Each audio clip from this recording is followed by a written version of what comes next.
Our Newshounds, Lui and Oliver, have come across some great natural encounters this week. From a giant bird to a giant whale, they're all part of this week's edition of the Newshounds. Here's the Newshounds, Lui and Oliver, with their World News Roundup. This week on the Newshounds, it's a gorilla in a box. A highway of sheep. And you're going to need a bigger boat. But first, an Andean condor was released back to the wild in the mountains of Bolivia after it was nursed back to health. The 5-year-old male condor was found by a local farmer and brought to rehab.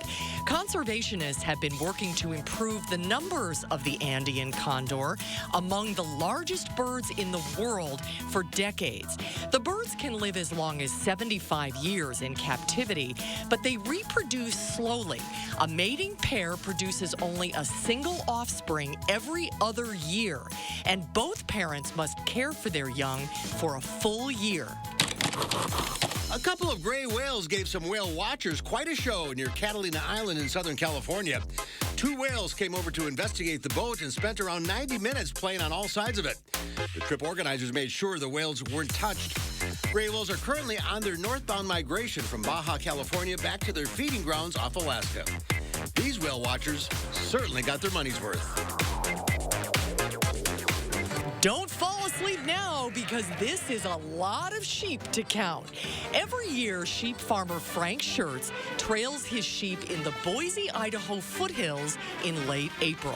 This year, about 2,600 ewes and lambs created a huge traffic jam across Highway 55. The crossing started at 9:30 in the morning and lasted for 3 hours. In another 10 days, Schertz will bring a second group of sheep into the foothills. This always draws a large crowd of people taking in this magnificent sight. And finally, just like his human counterparts, Kenda the gorilla had a great time playing with a cardboard box at the Louisville Zoo in Kentucky.